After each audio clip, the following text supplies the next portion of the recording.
favorites because they got big breasts, lots of meat.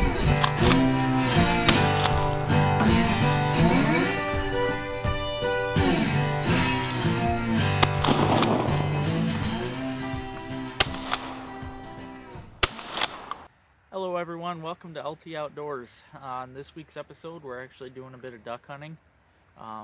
Duck opened up last weekend, so I did a little bit of hunting there, and I'm hunting out now, so yeah, I figured I'd do a little bit of filming while I'm out duck hunting, so I hope you guys enjoy.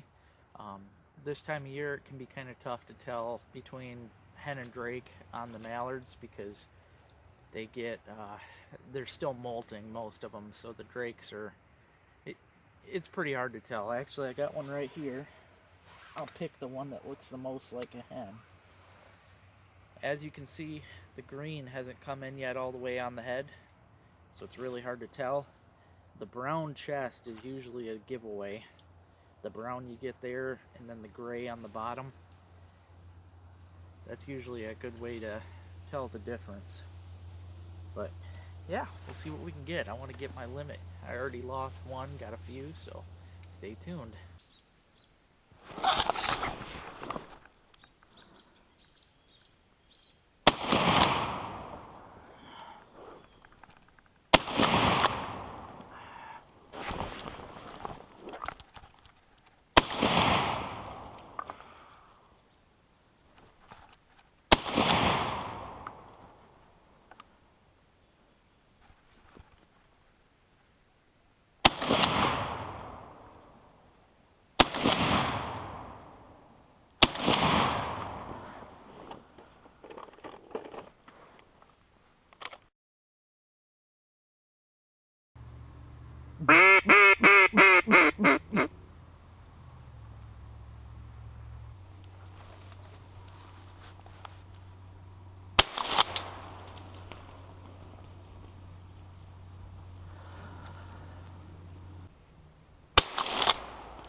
That time. God, I hate cripples.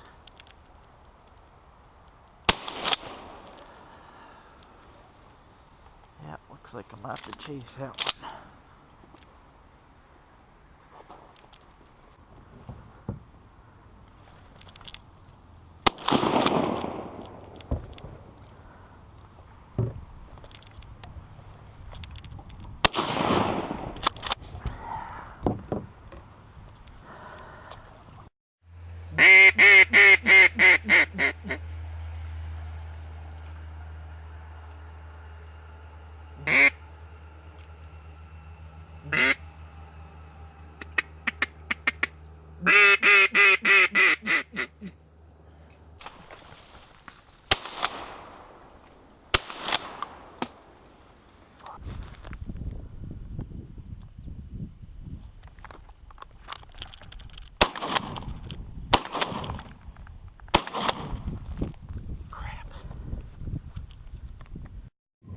Alright everybody, now we're back home. Got these three beautiful drake mallards here. I'm going to get these breasted out. I'm going to show you how I do that. And I'm going to show you too later on the recipe I use with the breast. It's just outstanding. But as you can see, the mallard drake has the brown chest, gray underbelly. That's a really, the brown chest, usually when they're flying at you, or even if they're swimming on the water, that brown chest is what gives them away. But yeah, flying in the air, you'll see that brown chest and the gray underbelly. And of course the hens are totally brown, so usually you can tell the difference between the hen and a drake. Also, between the hen and the drake, you've got yellow bill here on the drake mallard. It's going to be orange on the hens. As you can see, the green's just starting to come in here. That doesn't mean it's a young bird. I mean, this is probably an old bird. It's a pretty big bird. All that means, see, they go through a plumage change. When the hens are laying on the eggs and they've got their babies, the drakes will actually go through a plumage change where they will look almost identical to a hen. At that point in time, the only way you'll really be able to tell the difference is the bill. And they do that because they can distract the predators away from the babies, you know. But yeah, pretty cool. Hopefully you guys learned some things. I'm going to show you right now how to breast these ducks. Okay guys, hopefully I'll have the angle right on this so I can show you how I breast my ducks out. Mallards are one of my favorites because they got big breasts, lots of meat. First thing I do before I try to get the breast meat out is I pluck them. Just grab big old humps of hair, or feathers, yeah, hair. Grab big old clumps of these feathers and rip them right on out. Don't got to be worried about being gentle. Just rip them right out. And you'll be able to feel the contour of the rib bone, so you know where those breasts will be. You got one on either side of the ribs. Yep, get as many of them feathers off the ribs as you can, off the belly. Then I move to the next.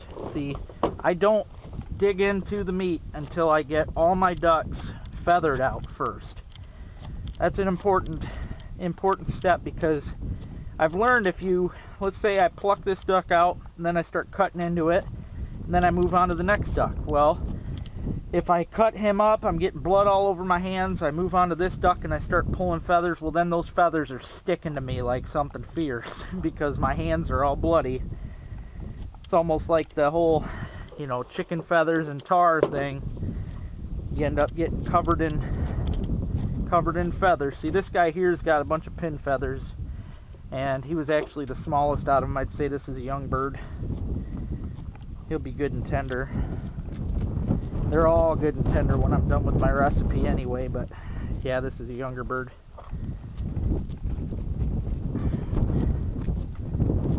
Okay, we get the feathers away off the chest. Now it's on to the breasting.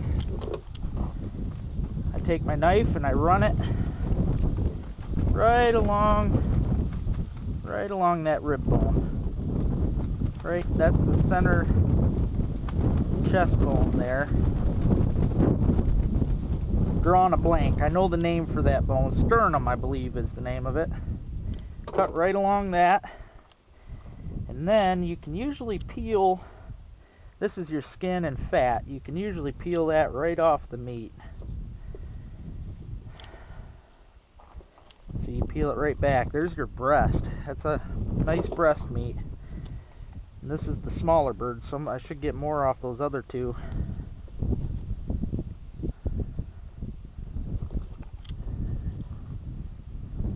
Same thing. Before I get all bloody, I'm going to move on to the next. Just do it step by step, I've found.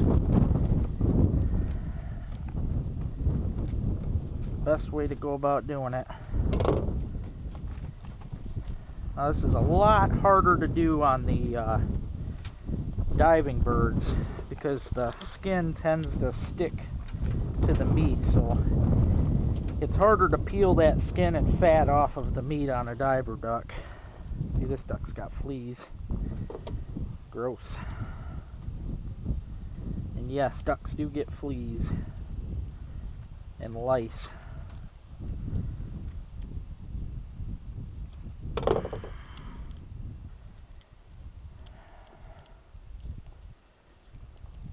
Yeah, nice meat.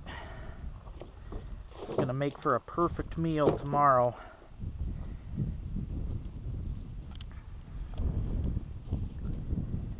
Alright, you get that all separated, then I cut right along the breastbone.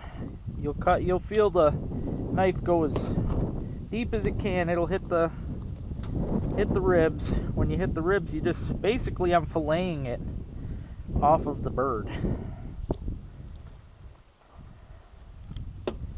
See, look at that. Nice breast meat.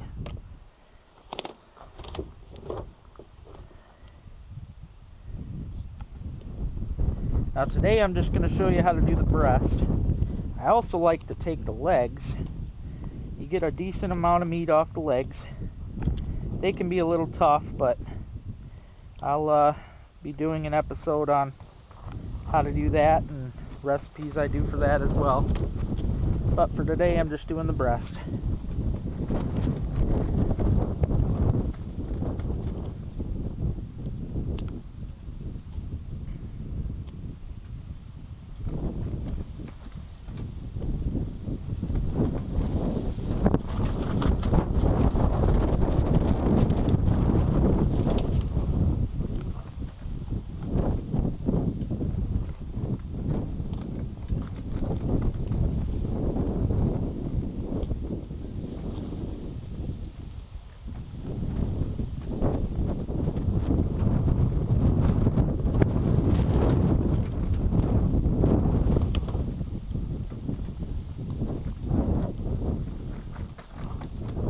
As you can see, you get pretty bloody doing this, so like I said, it's best to get them all feathered out right off the bat before you start cutting into the meat.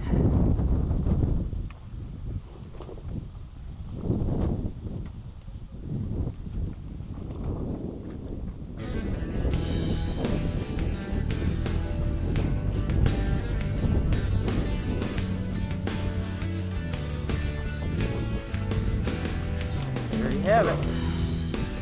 Such a nice breast. Now tomorrow I'll have a video. I'll record how I do my meal.